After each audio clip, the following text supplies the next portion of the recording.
Hi there. Today we're going to learn a new bit of higher mathematics. It's called Composite Functions.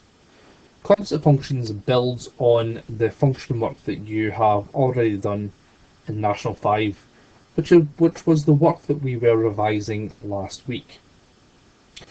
So what it really says here is that when we compose two functions, we can create a brand new function. And we can think of this in terms of the arrow diagrams that we've seen last week.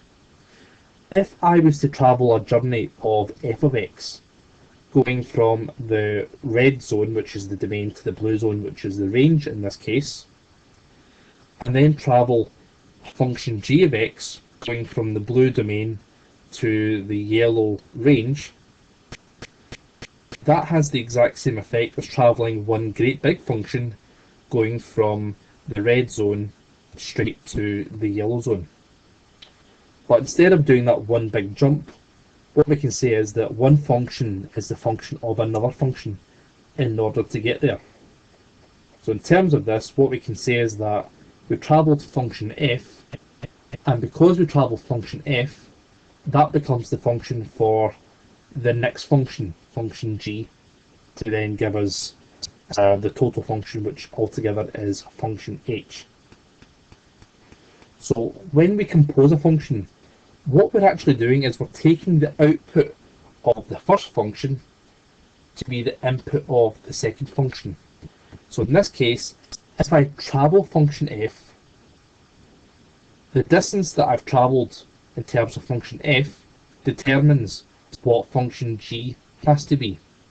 So that's why, if you look at the bottom green box here, we can say that h of x is the same as saying g of f of x. And that's what that means there. G with the bracket with the f of x inside means g of f of x. It just means that h of x is made up by travelling function f of x on the inside, and that function then allows us to travel function g to travel the full distance.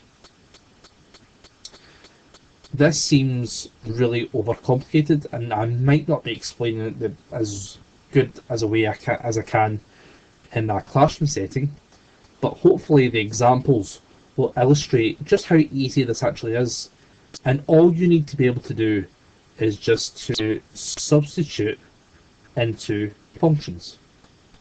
But the key thing here is that we look at the function that's on the inside of the bracket, and then we look at the function on the outside of the bracket. So if we look at our printed notes, we're going to look at this function here.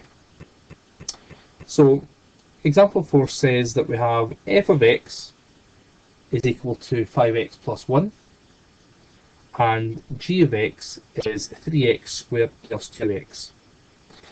And in example 4a here, what I want to do is I want to work out f of g of minus 1. Now when you work with composite functions, you always start with the function on the inside and then apply the result of that to the function on the outside. So let's look at what we have on the inside here. We have the function g of minus 1, which means we have g minus 1 put into the function g. So let's work out what that is. So I can say that g of minus 1 is 3 times minus 1 squared plus 2 times minus 1. So let's just go ahead and work that out then. So 3 times minus 1 squared is minus 1 times minus 1, which is 1. So that becomes 3. 2 times minus 1 is minus 2. So which gives us altogether 1. So the result of travelling function g gives us 1. Remember what I said in the previous slide? The output of the first function becomes the input of the second function. So I'm going to now take 1 and put it into the outside function, which is function f. So I'm going to work out f of 1. So that's going to be 5 times 1 plus 1. 5 ones are 5 plus 1 gives me 6. So therefore I can say that f of g of minus 1 is equal to 6. And that's it. Let's take a look at example 4b now. Now, we don't have any numbers to sub into the inside function, but remember the principle here. What I need to do is I need to take the inside function and put it into the outside function. So the output of the first function becomes the input of the second function. So if I have got f of g of x, that really just means take function g of x, which in this case is 3x squared plus 2x, and insert it into function f of x wherever we see an x. Just a wee bit of substitution here. So we're going to take the inside function, which is g, and put it into the outside function, which is f. Let's do that then. So start with the outside function first of all. The outside function is f, so it's 5x plus 1. So instead of it being 5x plus 1, it's going to be 5 times whatever x becomes, which is 3x squared plus 2x, close bracket, plus 1. And then we just expand the brackets. So that will give me 15x squared plus 10x plus 1. And there's nothing that we can do there to simplify it, so we just leave it alone. Looking at example C here, we have f of x. Now f of x is the exact same. All we need to do here is think about the inside function going into the outside function.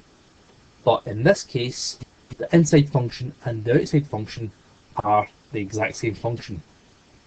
So effectively what I'm doing here is I'm taking 5x plus 1 and I'm inserting it back into itself wherever I see an x. So start with the outside function, which is f of x. So it's going to be 5, and it's not just 5x plus 1, it's 5 times whatever x becomes, which in this case is the function itself of 5x plus 1.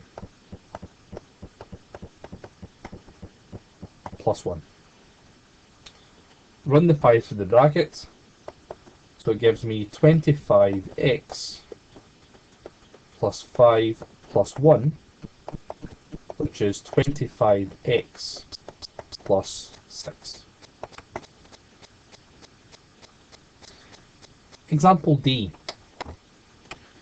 This time we have g of f of x. Okay, so this time function f is the one on the inside, function g is the one on the outside. So that really means take function f and insert the function into function g wherever we see an x. And in this case, we have two occurrences of x, so you're going to substitute the function in twice. So if I was to substitute this in, that's going to give me, start with the outside function, which is g of x, and instead of it being 3x squared plus 2x, it becomes 3 times whatever x is squared. So it's 3 times 5x plus 1 squared plus 2 times 5x plus 1. And we need to expand this a little bit. So before I run the 3 through, I have to square my brackets. So let's go to the side and just quickly square out that bracket. 5x plus 1 whole squared. Foil it out. We get 5x plus 1 times 5x plus 1. Foil and simplify, and we get 25x squared plus 10x plus 1. So that's going to be 3 brackets 25x squared plus 10x plus 1, close bracket, plus the 2 times 5x plus 1. So now I'll run the 3 through the first bracket, the 2 through the second bracket. So I get 75x squared plus 30x plus 3 plus 10x plus 2, which is going to be 75x squared plus 40x plus 5. And there's absolutely no need to factorize this. We can just leave it there like that. And that is the beginning of composite functions.